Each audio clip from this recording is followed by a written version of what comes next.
All right, here's a product called Stone Coat Countertops. This color is really neat and really easy to duplicate. We're going to show you how from start to finish. You can make your countertops or your man cave or any piece that you want to coat look just like this, and it's just a few easy steps. Stay tuned. We'll show you how it's done at Stone Coat Countertops.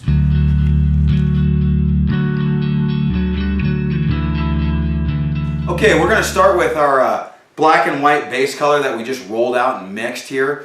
We've done a bunch of samples, so we have some Stone Coat Countertop epoxy already all over the place, but right here this is just our black and white rolled on the a 3/4 inch MDF ready to go for our sample. This is a clear Stone Coat Countertop epoxy pre-mixed. I'm going to pour that out, and we're going to use our notch trowel. It's a 1/8 by 1/8 notch trowel. We're just going to spread this out. After you spread that out, we're going to make sure the edges are nice and coated. I'm just going to take my brush, prime that brush a little bit, get some material on it. Just go over those edges. Now I'm going to chop this piece, and the reason we chop it is to remove any of those potential trowel marks. When you chop it, don't go in a row. Do a wild pattern that isn't is going to be found in nature, not some geometric shape. So make sure you just trowel it or chop it, brush it. Now we're ready for our colors. What I'm going to do in this piece is I'm actually going to fog it with some spray paint, and then we're going to hit it with a bunch of different metallics. Okay, this is just some gloss spray paint you can get right off the shelf at Home Depot. I like the Rust-Oleum 2x Ultra Cover. It works really well, but all the Rust-Oleum products there work really good. This is Lagoon. It's just a kind of a bright teal almost. It's going to be neat. So I'm going to fog this all over this piece here. And you can see this is a wild piece, but I'm going to show you what Stone Coat Countertops is capable of. So we got that wild under piece. I'm going to take some brown metallics. This is mixed with isopropyl alcohol. And I'm going to get a fine mist. Oh, there we go. We're going to just do a fine mist of this. I have the cap set where it's just fine. And I'm going to spray that all over that. Make sure I get the front edge a little bit there. Let's move on to the next color. Let's put some gold in there. Watch this. This is going to be neat. So you can see right here, this is more for like a concentrated vein if you had it going like, so if I wanted like a concentrated vein, you don't have it a fine mist. But if you want a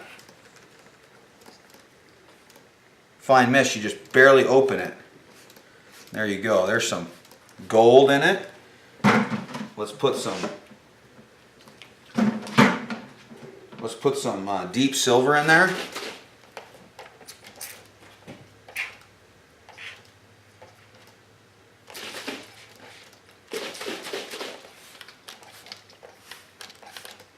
Okay, now I'm going to spray and fog a hair of black over the top here.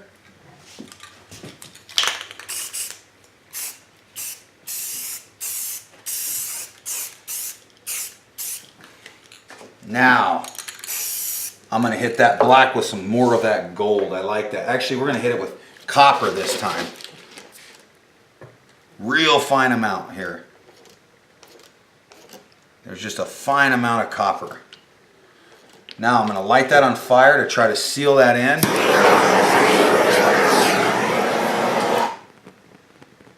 Blow that out.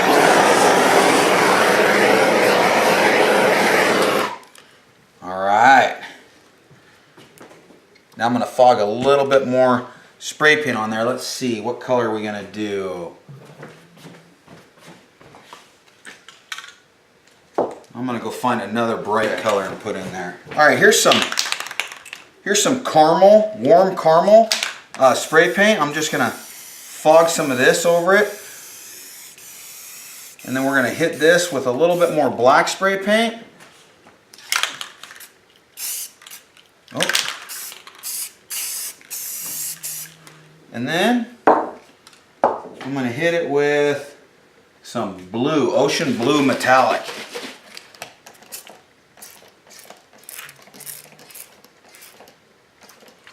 And that looks really cool. Now I'm just going to flood some metallics in there. There's copper, blue, we're gonna put, I'm gonna probably finish with that gold. I want that to be like the thing on top.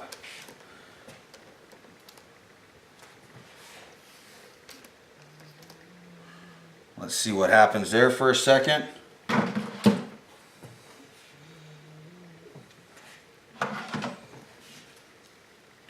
Yeah, that's gonna look neat.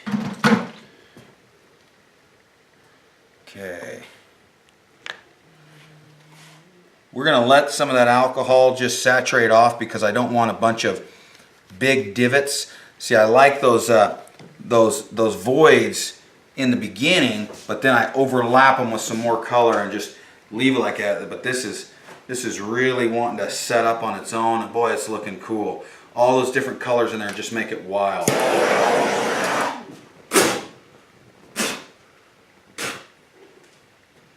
Very cool.